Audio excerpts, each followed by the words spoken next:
All right, let's talk the new A24 movie, the drama. I'm not going to be spoiling anything here at the beginning of the video. Later on in the video, I'll probably drop some spoilers on the movie because it's hard to talk about the movie without spoiling it, but I will give you a heads up at the time when I'm going to be spoiling it. So the drama, is it a good movie? Is it offensive? Is it something that's going to get people talking? Let's dive in.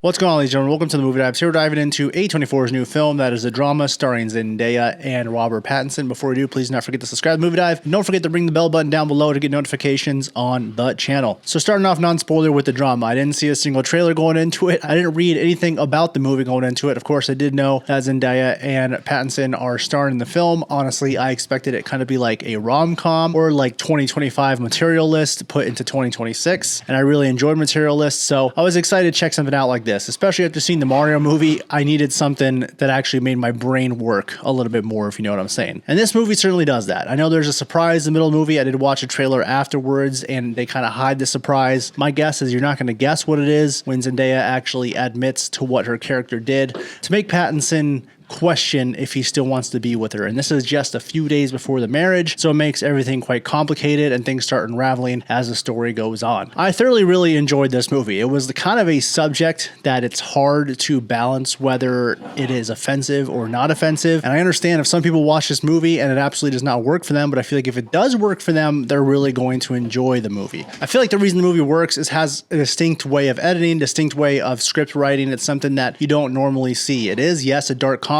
but at times can go into the drama realm, of course, hence the title, The Drama. And I found myself laughing at times, so I wasn't sure if I was supposed to be laughing, but then later on did notice that they were purposely putting that comedy in there, so it definitely works. Now, the main reason it does work is Zendaya and Pattinson's performances are both great. I love what both of them do with these characters, and you definitely feel for what they're going for here. As far as it being an absolutely perfect movie, no, I really thoroughly enjoyed what I was seeing, though, and I was absolutely along for the ride, and the time went by really quickly. You know, I saw the Mario movie, which was about an hour and 35 minutes, which felt like 3 hours. And I saw this one, which was an hour 45 minutes, and this one went by way quicker than the Mario movie did. It's also nice seeing original films like this come out, something that you feel like you haven't really seen much of before, or kind of a pure dark comedy that you haven't seen in some time, which is another reason to really go to the movie theater and check this kind of movie out. And that's a small overview of the movie, because I'm going to go into the spoilers of the film. So if you don't want to hear the spoilers, or if you've already seen the movie, we're starting in 3, 2, 1, and go. So of course, the big reveal for Zendaya is that she was almost a school shooter. When she was younger, she was bullied in school. She was very lonely. She felt like she was very ugly, and her dad was in the military. So there's little signs in the film that he's never home, guns laying around all over the house. And she thought the only way to get out of this depression would be go to school and do a school shooting. That's a very dark thing to go after in a movie, and something that could easily not work or easily come off as really offensive, or just something that does not work well. And for some reason, the way the movie went about itself, it did. It did definitely show how you would think if you found out your significant other thought that way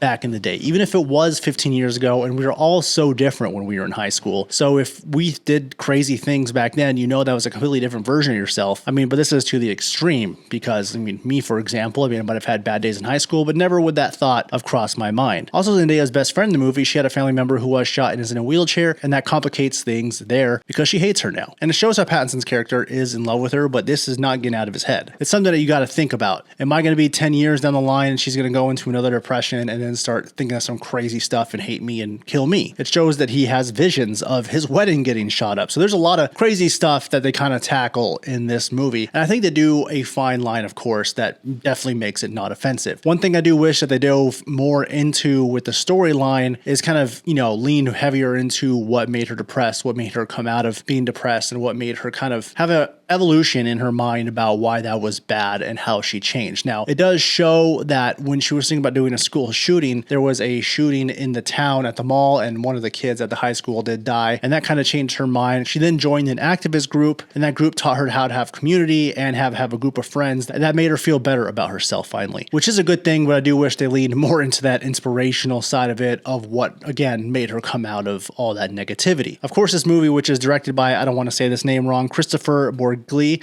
who did Dream Scenario with Nicolas Cage a few years ago. Making this movie, I'm sure he felt, I don't really want to do anything too insane, or this is going to be way cross the line, especially with the subject matter. One little note I really liked about this movie, though, is Robert Pattinson's character talking to a coworker, asking her what the worst thing she ever did was, and she admits that she cheated on her significant other a few years ago, and that was her past self, and she would never do it again. But then a little bit later in the movie, when Robert Pattinson kind of throws himself at her, she's up for cheating on her significant other again, kind of showing sometimes when someone does something bad and they say they're over it or not going to do it again, that's a lie, and they definitely have not changed. So there's little hints of scary things that can happen in that realm as well. But overall, really enjoyed this movie. It was something really refreshing to see. It's something that I was really along for the ride. There's moments I laughed at, which I did not think I was going to laugh at, especially after what was revealed in the film. I do wish they tackled a little bit more of how she came out of that negative space, but still really good performances all around. I'm going to go ahead and give the drama a 73 out of 100. That could go up or down in the future. I feel like it's one of those movies I have to think about more. What did you guys think of this film? Let me know in the comments. Don't forget to subscribe to The Movie Dive. We will see you next time.